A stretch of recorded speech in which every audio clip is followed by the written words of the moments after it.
Mullin gave a presser today and confirmed the withholding of federal funding from states that don't implement their new security measures for the midterms. Classic. Can we see that? And one of the greatest privileges I have is being Secretary of the Department of Homeland, and part of that is that we secure our elections. It surprised me when we first started getting in and digging into the elections. This should be something that every American, regardless if you're a Republican, you're a Democrat, you're an independent, you're a libertarian, regardless if you live in a blue state or you live in a red state, everybody should know that. I watched this live. He hit on one of the reporters during Q&A. Ooh, all right. Looking forward to that part. Their vote counts. And we have individuals that are voting that shouldn't be. It cancels out someone that should be. What we're going to do is dig in just a little bit deeper, and then we'll take some of your questions. So first of all, Department of Homeland Security, we've identified 250,000 non-citizens registered to vote in just 4 states. Mind you, we have 46 other states. And just 4 states, we've identified 250,000. Bullshit? No, he might be telling the truth. It's just that what he's saying, it's like a half-truth. There are lots of people who are ineligible to vote who are currently registered because they didn't deregister. Technically, this applies to anyone who is registered to vote in, say, California and then moves to a different state. So they're now a registered voter in California who's ineligible to vote in California. That counts. Likewise, a person who is a who registers to vote but then dies. Your registry doesn't get immediately purged from the voter rolls. If you vote, your vote is checked against your eligibility to vote. So if you actually vote, this gets checked. But if you don't vote, if you're, say, a boomer and you've registered and then you die, that's an example of a non-citizen being registered to vote because you're, dead. So it's misleading. Again, we've done this a billion times. There's just no evidence of meaningful voter fraud in America. Non-citizens registered to vote in California and Pennsylvania, New Jersey, and Nevada.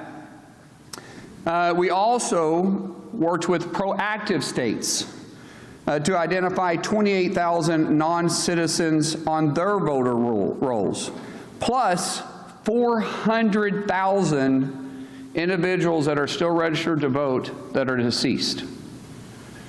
Now, these 23 states, they proactively worked with us on the SAVE program. That's Georgia, Ohio, Tennessee, Texas, North Carolina, Idaho, Alabama, Missouri, Louisiana, Kansas, Arkansas, Wyoming, Montana, Iowa, Florida, South Dakota, Indiana, Arizona, South Carolina, Utah, Nebraska, Michigan. Well, in the documents they released, they do seem to make a difference between people who are non-citizens and dead. But there are a lot of contrivances that could lead to a person being registered to vote while being a non-citizen. Really, the question again is, are their votes being checked against that? That's the reason why they keep focusing on a non-important number, which is how many illegitimate registered voters there are, and not on the important number, how many votes were illegitimately cast. The casting of the vote is when the legitimacy of the vote is checked against the voter registration. That's the meaningful statistic. If they were actually interested in identifying fraud, that's the stat they'd be looking for. That's what they would be finding. And if they, trust me, if they found 250,000 illegitimately cast votes, we would know about it. So it's, again, like, this is, how many times do they have to lie about this before we just stop listening to them? You know what I mean? It's just worth knowing the ways in which they lie. In my great home state of Oklahoma, what's interesting to me is we're getting pushback from activist judges that are saying that, hold on, the SAVE Act or the SAVE program, they are trying to put a stop to. Currently, because of the SAVE program, we have a pending appeal because activist judges are saying what? They don't want to secure our elections? What? Once again, how is this a partisan issue? This shouldn't be a partisan issue. This should be that any judge... Makes me so happy to know they're squirming this hard over the midterms. Yeah, no, they're terrified. It's going to be a blowout against them for sure. I don't know how much of a difference it's going to make in the context of like the whole, you know, collapse of the empire thing, but they're definitely like freaking the fuck out over it. If nothing else, the main thing I'm looking forward to is that Trump is going to be fucking super upsetty spaghetti. You know he's going to be saying shit like, don't even inaugurate them, right? Don't even, they're going to do the shit they did with Grijalva, right? Grivalda. It's going to be like, don't even inaugurate all these new Dems or whatever. It's going to be so much drama, so much drama. Judge and any Grijalva, or whatever her name is, individual that loves this country should want to make sure that our elections are secure. And we have created inside DHS the SAVE program that allows states to proactively look at their roles. And so when you have 278,000 individuals that are non-citizens registered to vote, plus 400,000 that have already been identified just in 23 states, what can we find? We have all 50 participating with us.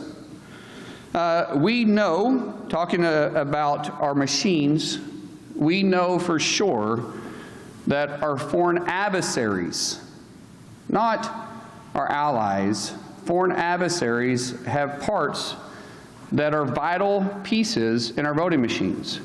We know that they can access what they consider the key to the back of these machines. Yeah, okay. Military members used to vote. So we're working with Secretary Hegseth and the DOW to safeguard those systems and protect our military voters. What's frustrating again in this is that the Biden administration knew this. And our intel community knew this. And not only did they withhold it from President Trump in his first term, Israel was alleged to have manipulated elections in a country. It's worth remembering, by the way, like to take a step back from all of this, the risk of direct interference in the legitimacy of an election is pretty low because it's genuinely very difficult to do. The risk of indirect interference, that is in the form of wealthy people buying up all the news networks and lying to people nonstop, thus changing their vote legitimately, is overwhelmingly high. So high, in fact, that I would argue we basically don't have a meaningful democracy anymore. Enough people are getting news that is so detached from reality that I don't think you could, I don't think this is a democratic outcome. Like, it's the reason why I think people often like focus on the wrong element here. You don't need to prove voter fraud to prove voter interference or electoral interference. You know what I'm talking about? Like, from my perspective, the results of all of these elections are illegitimate because you have, at the very least, the Republican side. Centrist Democrats lie a lot as well, like Haley Stevens, for example. Like, that's a really good example of just an unbelievably bought corpo candidate. But, like, just looking at the Republicans, every Republican vote is an affront to God. Every Republican outcome, every Republican winner is undemocratic. You don't need to prove voter fraud. The fundamental problem is much greater. If anything, the voter fraud thing is like a red herring, you know? It's like, oh, in the past 20 years, there have been like 10 illegitimate votes or whatever. Yeah, okay, there have been billions of votes cast based entirely on misinformation, deliberate lies. That's the real scandal. But they withheld it, it looks like, President Biden in his term. They withheld this information from the public. They withheld it from Congress. That should never happen again, and because of President Trump's leadership, we're not allowing that to happen.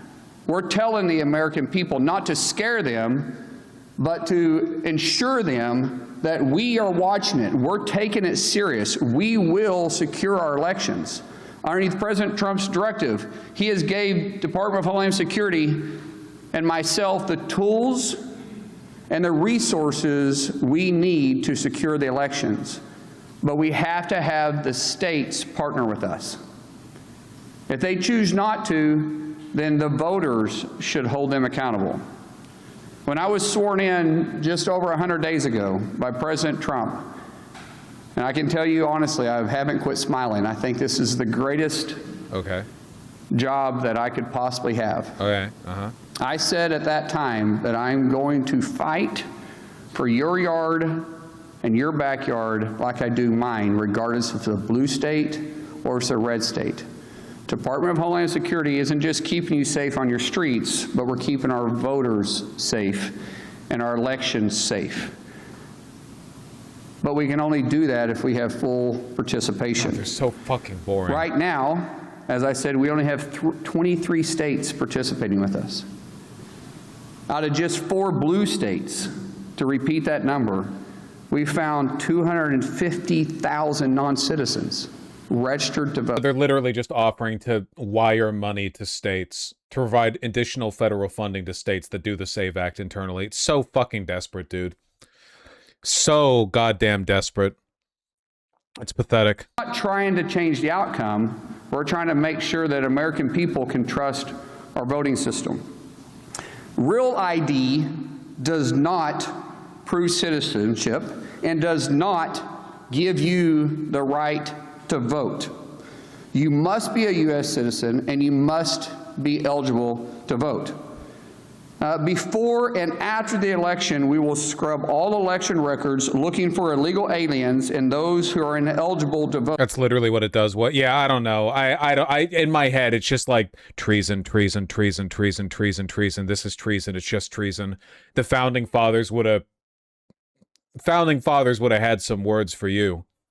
Vote, including those that somehow voted, yet they were deceased. If you're illegal and attempted to vote, or you tried to vote illegally for someone else, we will find you and we will charge you. And yet, no, there's been no charges of this. Illegal voter registration and illegal voting both carry penalties up to 5 years in prison and up to $250,000 in fines. Mm-hmm. Yeah. We will pursue maximum pressure on this. Pursue everybody. Wow. Right now that can secure those. I would ask not just the public, but have confidence in our elections. Election security is not a partisan issue, and Homeland Security, we're here to support everybody. Big peepee. The American people, the states, even the media, to get access and the information they need to hold the states accountable. So with that, I'll open up for questions. Yes, ma'am. So just nothing. They can't even withhold funding from states that aren't doing the SAVE Act business. They have no power here whatsoever. Thank God. Like, it's a stupid system, but in this case, thank God for the federalization of our election processes, you know, allowing each state to do it. I